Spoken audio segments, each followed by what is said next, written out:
Hey folks, it's Marvin Cash, the host of The Articulate Fly, and we're back with another On the Water with Dustin White. Dustin, how are you?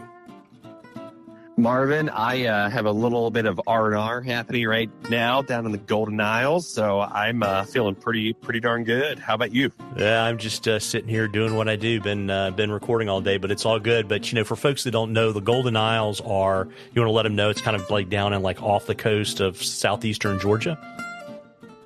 Yep, southeast Georgia up to northeast Florida. And so, one of my just absolute favorite places on the planet and love it to death. And my wife's family is from this neck of the woods, and her folks have a house down on one of the islands. So we come down and make it a regular haunt a few times throughout the year if we're lucky, and you get to relax a little bit, unwind a little bit, fish a bit, and enjoy it. Yeah, it's interesting too, because the cool thing about that part of the world is if you like to fish and you don't like crowded beaches, it's a good place to go because all of those coastal rivers, they dump a bunch of silt, and people don't like that are beach people.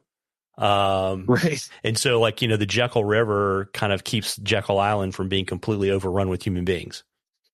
Exactly. Yeah, it's definitely a place of tranquility and beauty, but it's not the Daytona Beach sort of vibe whatsoever. So we love it here. Yeah. So you didn't have to put your Jaeger luge in your checked luggage?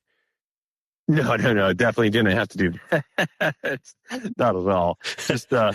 Just some pretty light pack of some clothes, fishing rods, reels, some light tackle like that, and then a book or two to read, and we're on our way. Yeah. So do you want to let folks kind of know about the redfish and the tarpon bite, or do you want to kind of update folks on what's going on back home? We can do both. Yeah. That's the cool thing about this area of the country. It's I've been fishing this island now for close to 20 years. It's definitely a redfish kind of just epicenter. I mean, it's just a killer reds fishery. So, you know, whether you want to hire a guide, and there's a number in the area that are good buds that I would recommend, or DIY it. The reds fishing is pretty self-explanatory, pretty basic. And there's a ton of great spots that you can hit in either of those formats. And then the really cool thing is about this time of year, it's got the big migratory tarpon that are pushing up through. This year was a little bit rough in that preceding us arriving here, there's a tropical storm. And as explained to me by a buddy of mine who's a guy down here, really kind of went a little screwy with the bait. So none of the fish were really out front in kind of oceanside and a lot of the flats and that sort of thing. So a lot of them were back in those silty rivers you described about, but it is a substantial push of fish. And so, this year a little bit of a bust, but have just really, really fallen in love with this place. And and then there's a ton of other species too. So it's a really cool place. So I've been down here the last couple of days, but had some really productive fishing back home in Wyoming before we came down, and here in a couple of days when we head back, look forward to some more productive fishing.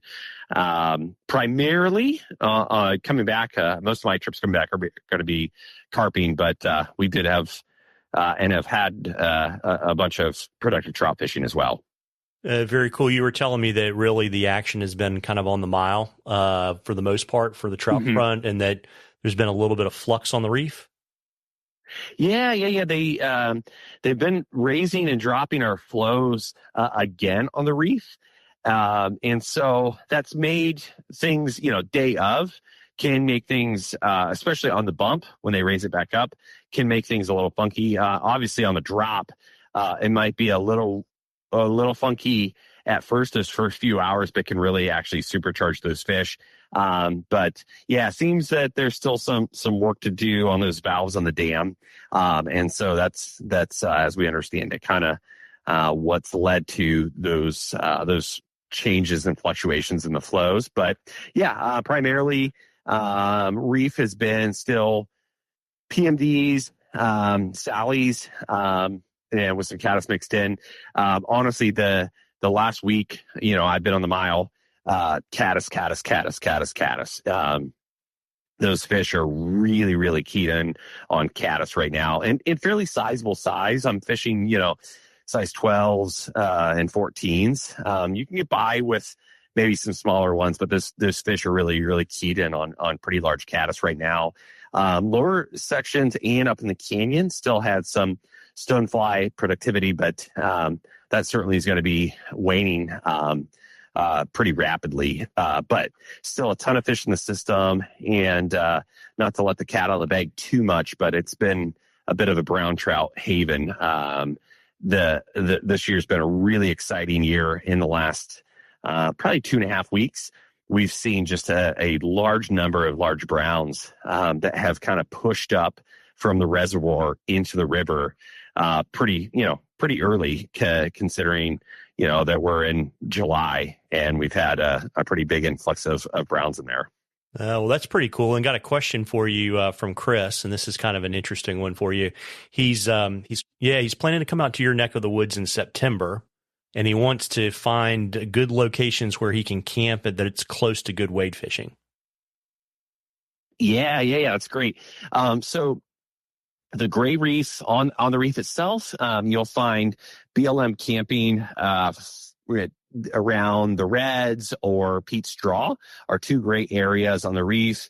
But if you drop a little bit lower, you have the Trapper's Route section that has also additionally really, really good camping there on the reef. In terms of public camping, that's probably your best bet.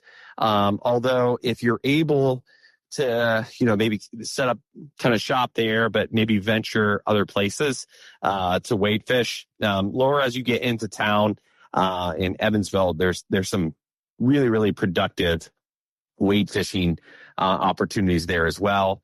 And additionally, Chris, the mile always has free camping and can see some really, really fun dry fly action.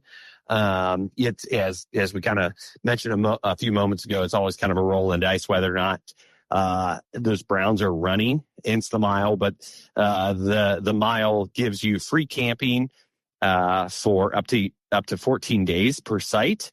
No reservations needed. Just kind of show up, first come, first serve.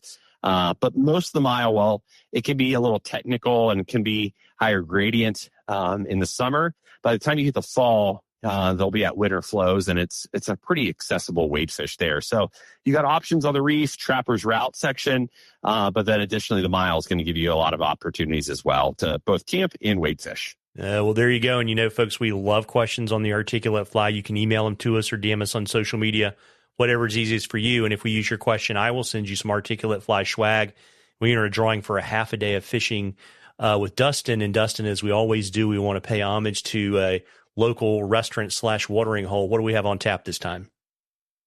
Yeah, the Sunrise Shopping Plaza / bowling alley did a huge remodel, and I think they're calling it Boomtown now. But you and I, Marvin, I think in the fall last year, swung by and watched a Thursday night football game, had some wings, some good cold drafts that were pretty affordable. And so, love to highlight Boomtown and the Sunrise Lounge that's there, because pretty great drinks, fantastic staff, and then killer food too. So and it's conveniently nearby where my wife Jamie and I live, so that gets added points for me.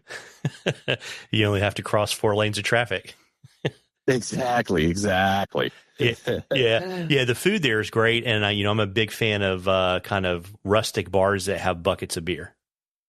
Yes, yeah, that's the sort of bar it is. It's a bucket of beer bar, and I can't, we're in July now, so can't quite recall what the special they were running then, but I do remember that it was, if there was a football game on, the wings were only X amount and the beers were only this much. So it's a great spot, great staff. We frequented a bunch and are appreciative of them and their services. Yeah, it's funny. I think the prices were so good, I thought maybe I was in an episode of Hot Tub Time Machine. Yeah, this has to be 1987 prices. Yeah, it's like it wasn't quite nickel wings, but it was pretty close. It was pretty close. Yeah, I think they were like dime or quarter wing. I mean, they were pretty affordable wings. So, and again, sauce was great, wings were great. Their pizza was fantastic. My wife and I get it a bunch. So, yeah, it's a good spot for us. Yeah, so put that on the dance card, Chris, when you come out, when you either before you head out of town to camp or when you come back and you're really hungry. And folks, as I always say, you owe it to yourself to get out there and catch a few. Tight lines, everybody. Tight lines, Dustin. Tight lines, Marvin. Thanks so much.